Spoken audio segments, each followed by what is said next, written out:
Hello. হ্যাঁ, আমি সুস্মিতা বলছি। আপনারা ভালো আছেন তো? ওকে, আমিও ভালো আছি। ঠিক আছে, আমি শুরুতেই প্রথমে বলে নিই, আমার ভিডিওটা আমি পোস্ট করার পরে আপনারা অবশ্যই দেখবেন, পুরোটা দেখুন। মানে সামনে প্রথমটা শেষটা দেখলেন, মাঝখানটা দেখলেন না, তাতে হয়তো অনেক কিছু মিস হয়ে যাবে। যদি আপনারা ইন্টারেস্টেড হন মানে জানার, তাহলে কিন্তু আপনাদের যথেষ্ট এটা সাহায্য করবে আমার ভিডিওটা।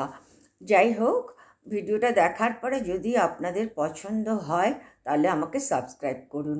আমি কোনো সাবস্ক্রাইবও পাচ্ছি না, ইভেন আমি কোনো কমেন্ট পাচ্ছি না। আমি কমেন্টটা চাইছি। কমেন্ট পেলে বোঝা যাবে যে কার কী মতামত আছে বা জানার ইচ্ছে আছে। হ্যাঁ, তবে আমি মিউজিকের উপরে আমি পেয়েছি, কিন্তু মানে এর উপরে আমি এখনও খুব একটা পাইনি। পলিটিক্যালের উপরেও পেয়েছিলাম। যাই হোক, আপনাদের আজকে যে টপিকটা তুলব সেটাও আম, সবজির উপরে। সেটা হচ্ছে কলার মোচা। আমরা মোচাই শুধু বলি, কিন্তু মোচাটা কিসের মোচা? কলার মোচা। এবং এই কলার মোচাটা আমাদের কাছে যথেষ্ট সুস্বাদু এবং প্রিয় খাদ্য হিসেবে আমরা ধরে নিতে পারি। তবে হ্যাঁ, খুব ঝঞ্ঝাটের ব্যাপার এটা রেঁধে খাওয়াটা, সেটা পরে আলোচনা করছি। তাহলে বলছে যে কলার ফুলকেই আমরা মোচা বলি। কলার যে ফুলটা, সেই ফুলটাকেই আমরা মোচা বলি। মোচার মধ্যে গুচ্ছ গুচ্ছ গুচ্ছ গুচ্ছ সব এক একটা কলার ফুল থাকে, একটা একটা করে। মানে এক একটা গুচ্ছের মধ্যে বেশ কয়েকটা করে মানে ফুল থাকে। সে ফুল থেকেই কলাটা তৈরি হয়। হ্যাঁ, তাহলে কলার ফুলের ফুলটাকেই আমরা মোচা বলে থাকি। এবং স্বাদের পাশাপাশি এই মোচার মধ্যে রয়েছে একাধিক স্বাস্থ্য উপকারিতা রয়েছে এই কলার মোচার মধ্যে। তাহলে কলার মোচার বিভিন্ন পদ্ধতিতে আমরা কি করে খাই, প্রথমে আমরা বলে নিই। এটা ঝঞ্ঝাট, প্রথমেই বলেছি একটু রেঁধে বেড়ে খাওয়াটা। আমাদের ইন্ডিয়ানদের মধ্যে বা বাংলাদেশেতেও দেখেছি যে মোচাটা যে খায়, কিভাবে খায়। আমরা মোচাটা কিনে আনার পরে ওইটার একটা খোসা, এক একটা পাতার মতন খোসা, খোসাটাকে সরানোর পরে একগুচ্ছ একসাথে অনেকগুলোভাবে এরকম করে ফুল থাকে। সেই ফুলগুলোকে আমরা বার করি একের পর এক, যতক্ষণ পর্যন্ত একেবারে কচি না হয়। বেশ পেকে যাওয়া ফুল তো এগুলো, যে যতক্ষণ পর্যন্ত একেবারে কচি না আসে ততক্ষণ পর্যন্ত আমরা সেই খোসার মানে ঢাকনাটাকে একবারে খুলে বার করি ফুলগুলো। এইবারে ফুলগুলো কিন্তু আমরা ডাইরেক্ট খেতে পারি না, খেতে গেলে অসুবিধে হয় এবং স্বাদ নষ্ট হয়ে যায়। একেবারেই খেতে পারা যায় না, একদম গোটা গোটা সেগুলোকে চিবিয়ে খাওয়া যায় না। প্রত্যেকটা ওই যে একগুচ্ছ করে ফুল থাকে, প্রত্যেকটা ফুলের ভেতরে একটা মানে দেশলাইয়ের কাঠির মতন একটা করে থাকে, সেটা আমরা বের করে ফেলে দিই। প্লাস এই যে ফুলটা লম্বা মতন যে ফুলটা থাকে, ফুলের এক পাশে যে মানে গাটা থাকে সেটা আমরা খাই। আরেক পাশে একটা ওয়াটার কালারের মতন একটা ওভেল শেপের একটা কভার থাকে, ওইটা পর্যন্ত আমরা একটা একটা করে ফেলে দিই। তবে অনেকে ফেলে না, অনেক দেশে দেখেছি ফেলে না, শুধু কাঠিটাকে ফেলে, মানে যে দেশলাইয়ের মতো যে কাঠিটা সেটা ফেলে। কিন্তু আমাদের ইন্ডিয়ান কালচারে আমি যেটা দেখেছি, যতক্ষণ পর্যন্ত কচি না আসে ততক্ষণ পর্যন্ত ওই দুটো ফেলে যায়। ফেলার পরে এবারে আমি বলছি যে কলার মোচাটা না আমি বেশ কয়েকবার আমি নিজে রেঁধেছি, মানে ভীষণ তিতকুটে আসছে। মানে কলার মোচা কীভাবে বেছে নিয়ে আসতে হয় আমার ধারণার মধ্যে নেই, তবে মোচা প্রচুর বেশিরভাগ মোচাই তিতকুটে হয়ে যায়। তো সেক্ষেত্রে আমরা খাবোটা কী করে?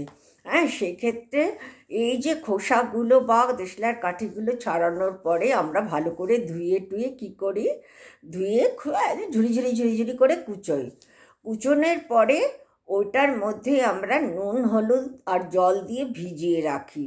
ভিজে সেই জলটাকে একদম ফেলে দিই, যাতে এই কষটা এবং কষের মধ্যেই ওই তেতো ভাবধারাটা থাকে, মানে যতটা বের করা যায় ততটা বের করে নিই।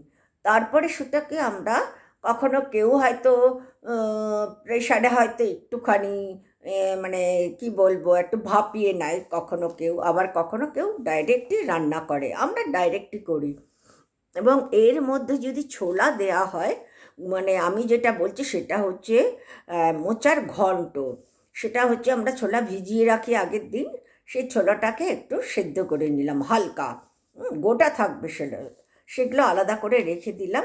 তারপরে মোচা, যে পদ্ধতিতে মোচার ঘন্ট হয় সেই পদ্ধতিতে আমরা মোচার ঘন্টটা করি। নুন হলুদ মিষ্টি একটু আধটু, নিরামিষ খাবার তো একটু মিষ্টি দিলে সুস্বাদু হয়, একটু মানে যে যেমন যতটা পছন্দ করে সেই বুঝে নুন মিষ্টিটা পরিমাণ মতন, যে কোনো জিনিসে পরিমাণ মতন দিতে লাগে। দেওয়ার পরে তারপরে কি হচ্ছে সেটাকে আপনারা ভালো করে রান্না টান্না করুন। এর মধ্যে আরও যা যা মশলা, যেইভাবে রাঁধার একটা পদ্ধতি আছে, এক একজনে এক এক রকম পদ্ধতিতে মোচার ঘন্ট তৈরি করে, কিন্তু একটা কম্পালসারি যেটা, সেটা হচ্ছে ওই কাঠিটা বের করা আর খোসা একটা পাশ দিয়ে এক পাশটা খাই আমরা, আরেক পাশের যে একটা ছোট্ট মতন খোসা এরকমভাবে ঢাকা থাকে সেটাকে এইভাবে খুলে বার করি। ওটা ওয়াটার কালারে হয়, হোয়াইট একদম না, ওয়াটার কালারে, সেটা ফেলে দিই।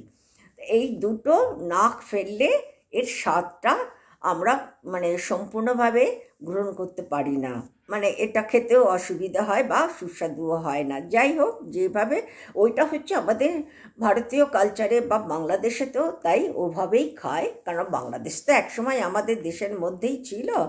যাই হোক, তাহলে আমরা বিভিন্ন পদ্ধতিতে কিভাবে কিভাবে খাই, মোচার ঘন্ট খাই, মোচার চপ খাই, মোচার বড়া খাই, মোচার ভর্তা খাই, তারপরে আমরা গাজর বা অন্যান্য সবজির সঙ্গে এটা মিশিয়ে আমরা খাই, বিভিন্ন রকমভাবে যে যেমনভাবে খেতে চায় সেইভাবে খায়। হ্যাঁ, তাহলে এটা আমরা খাওয়ার পদ্ধতি সম্পর্কে আমরা জানিয়ে দিলাম। কিন্তু আমি তো আর রান্নার উপরে তো আর এপিসোড করছি না যে রান্নাটা আমি একদম ডাইরেক্ট ভালোভাবে সব কিছু বলবো, সেটা আলাদা একটা এপিসোডের উপরে হবে। এখন বলছে যে এইটা অনেক ভয়ঙ্কর রোগ থেকে কিন্তু আমাদেরকে মুক্তি দেয়, এইটা যদি আমরা খেতে পারি, মানে কলার মোচাটা। হ্যাঁ, অনেক থেকে মুক্তি দেয়। যেমন দেখুন, এটার মধ্যে ইথানল ফুলের অধিকারী, এটা বলছি ইথানল ফুলের অধিকারী, যাতে প্যাথোজেনিক ব্যাকটেরিয়া আছে যেটা আমাদের শরীরের পক্ষে ক্ষতিকারক, সেই ব্যাকটেরিয়া বৃদ্ধি রোধ করতে আমাদের সহায়তা করে এটা, মানে এই মোচাটা তাহলে কিসে আমাদের রোধ করছে? ইথানল ফুল যেটা রয়েছে সেটা আমাদেরকে প্যাথোজেনিক ব্যাকটেরিয়া বৃদ্ধি রোধ করতে, ওটা যাতে বাড়তে না পারে শরীরের ভেতরে, সেটাকে রোধ করতে যথেষ্ট সহায়তা করছে এটা। তাছাড়া এটা ক্ষত জায়গাটাও আমাদের অনেকটা নিরাময় করে, ক্ষতস্থানে অনেকটা নিরাময় করে। এবং এটার মধ্যে একদম চিনি বলতে কিছুই নেই, যে কারণে এটা ডায়াবেটিস রোগীদের পক্ষে যথেষ্ট উপকারী। এবং রক্ত স্বল্পতা যাদের মধ্যে রয়েছে, কারণ এর মধ্যে না কষ যেসব খাদ্যে রয়েছে তার মধ্যে আয়রনের পরিমাণ অনেক অনেক অনেক বেশি থাকে। তো এর মধ্যে যথেষ্ট আয়রনের পরিমাণ রয়েছে, যেটা রক্ত স্বল্পতা দূর করতে সাহায্য করে। রোগীদের যদি রক্ত স্বল্পতা থাকে সেটা দূর করতে সাহায্য করে। আর ডায়াবেটিসটাও মানে যথেষ্ট, ডায়াবেটিস নিরাময় করতে যথেষ্ট সহায়ক। কারণ হচ্ছে রক্তে যে শর্করা মাত্রা থাকে সেটা হ্রাস করে দেয়, যার ফলে আমাদের ডায়াবেটিসটা হতে পারে না। রক্তের মধ্যে যে শর্করা মাত্রা থাকে সেটাকে হ্রাস করে, যার ফলে আমাদের ডায়াবেটিসটা হতে পারে না, বা ডায়াবেটিসটাকে নিয়ন্ত্রণে রাখে। যদি আমরা খাই আমাদের কোনো ক্ষতি করবে না, যাদের ডায়াবেটিস আছে ওটা একেবারেই ক্ষতি করবে না। তাছাড়া বলছে এটা আরও বলছে, আমরা যখন মেয়েরা যখন গর্ভবতী হয় তখন অনেক সময় হিমোগ্লোবিন কমে যায়, তখন ডাক্তাররা অনেক ভিটামিন অনেক আয়রন জাতীয় খাবার দেয়। সেটাই বলছে যে শরীরে হিমোগ্লোবিনটাও বাড়াচ্ছে এইসব মানে খাবারটা মানে এতটাই উপকারী এবং ভয়ঙ্কর ভয়ঙ্কর রোগ থেকে আমাদেরকে মুক্তি দিচ্ছে। হ্যাঁ, হিমোগ্লোবিন বাড়াচ্ছে, এর মধ্যে অ্যান্টি ডিপ্রেশন উপাদান রয়েছে। এমন কোনো উপাদান আছে অ্যান্টি ডিপ্রেশন যেটা আমাদের অ্যাংজাইটি দূর করছে, তারপরে ডিপ্রেশন কমাতে সাহায্য করছে, তারপরে আমাদের মুডটাকে নিয়ন্ত্রণে রাখতে সাহায্য করছে। মানে কি উপকারী! আমরা অন্যান্য শাকসবজির মধ্যে কিন্তু এই ধরনের উপকারটা আমরা সাধারণত খুব একটা পাইনি। তাহলে এটা বলছে যে আমাদের এর মধ্যে কি রয়েছে, অ্যান্টি ডিপ্রেশন উপাদানটা রয়েছে, যেটা আমাদের কিনা অ্যাংজাইটি দূর করছে, ডিপ্রেশন কমাতে সাহায্য করছে, এমনকি আমাদের মুডটাকেও নিয়ন্ত্রণে রাখছে বা মুডটাকেও ভালো রাখতে সাহায্য করছে। আর তাছাড়া বলছি স্নায়ুজনিত রোগটাকেও যথেষ্ট প্রতিরোধ করতে সাহায্য করছে এই মোচাটা। তাহলে মোচার উপকারিতা মানে কতটা আপনি চিন্তা করুন। এতে অনেক ফাইবার রয়েছে। ফাইবার থাকলে আপনারা জানেন ফাইবারের উপকারিতা কী, এবং বিশেষভাবে ডায়াবেটিস রোগীদের সবসময় বলে ফাইবার জাতীয় খাবারটা খাবে। যে কোনো মানুষের ফাইবার জাতীয় খাবারটা খেলে কি হয়, আমাদের হজম প্রক্রিয়াটাকে উন্নত করে এবং আমাদের কোষ্ঠকাঠিন্যতা রোধ করতে সাহায্য করে। তাছাড়া বলছে এর মধ্যে কি কি রয়েছে, কত উপাদান রয়েছে দেখুন। এই মোচার মধ্যে রয়েছে ট্যানিন, অ্যাসিড, ফ্ল্যাভোনয়েড, আরও অ্যান্টিঅক্সিডেন্টের উৎস আছে। তাহলে কি কি রয়েছে, ট্যানিন রয়েছে, অ্যাসিড রয়েছে, ফ্ল্যাভোনয়েড আছে এবং আরও অ্যান্টিঅক্সিডেন্টের উৎস আছে। হ্যাঁ, যা এই মুক্ত র্যাডিক্যালকে প্রতিরোধ করতে সহায়তা করে, যা মুক্ত র্যাডিক্যালকে প্রতিরোধ করতে সহায়তা করে থাকে। তাহলে যথেষ্ট উপকার করছে। মানে এগুলো সব একেবারেই অন্যান্য সবজি বা শাক সবজি থেকে আলাদা ধরনের কিছুটা আমরা উপকার এর মধ্যে পেয়ে থাকছি। এবং অক্সিডেটিভ ক্ষতিটা দূর করে। হ্যাঁ, যার ফলে আমাদের অক্সিডেটিভ যে ক্ষতি, যেটা শরীরের মধ্যে যে অক্সিডেটিভ ক্ষতিটা হয় সেটা দূর করে। তার কারণে কি হচ্ছে, আমাদের ক্যান্সারের ঝুঁকিটা কমে যাচ্ছে এবং হৃদরোগের ঝুঁকিটাও যথেষ্ট কমে যাচ্ছে। এছাড়া বলছে রক্ত স্বল্পতা, আগেই বলেছি রক্ত স্বল্পতা দূর করে। রক্ত স্বল্পতা মানে হ্রাস করে, মানে যাতে হিমোগ্লোবিনটা বাড়ে সেটাই আমাদের সহায়তা করছে। ডায়াবেটিসে বলেছি রক্তের যে শর্করার মাত্রা সেটাকে নিয়ন্ত্রণে রাখছে। তাছাড়া বলছি যে ঋতুস্রাবের সময়, পিরিয়ডের সময়, মেয়েদের ঋতুস্রাবের সময় যে সমস্যাটা হয় সে সমস্যাটাতেও এটা খেলে আমাদের রোধ করে থাকে। আর এর মধ্যে প্রচুর ক্যালসিয়াম আছে। ক্যালসিয়াম থাকাতে হাড় আর দাঁতের যে ক্ষমতা বা মজবুত হওয়া দরকার সেটা এটার থেকে আমরা যথেষ্ট সাহায্য পেয়ে থাকি মোচার থেকে। হ্যাঁ, এতে তাছাড়া আরও কিছু যেমন আছে ভিটামিন সি আছে, ভিটামিন এ আছে, ভিটামিন ই আছে। তাহলে ভিটামিন সি তো আমরা শাকসবজির মধ্যে মোটামুটি সব শাকসবজির মধ্যেই পেয়ে থাকি, যেটা আমাদের শরীরের যথেষ্ট উপকারী এবং উপকার দেয়। এতে যে উপাদান বলতে আপনাদের প্রথমেই বলেছি আয়রন আছে। হ্যাঁ, আয়রন থাকলে কি হচ্ছে, মানে আয়রন আছে, ক্যালসিয়াম আছে। ক্যালসিয়ামটা আমাদের দাঁত আর হাড় মজবুত করতে সাহায্য করছে। তারপরে আপনার পটাশিয়াম আছে, তারপরে অ্যান্টিঅক্সিডেন্ট আছে, ফাইবার আছে। ফাইবারটা আমাদের কোষ্ঠকাঠিন্য দূর করে। কিন্তু এখানে বলছে যে এতে আয়রনটা প্রচুর পরিমাণে আছে।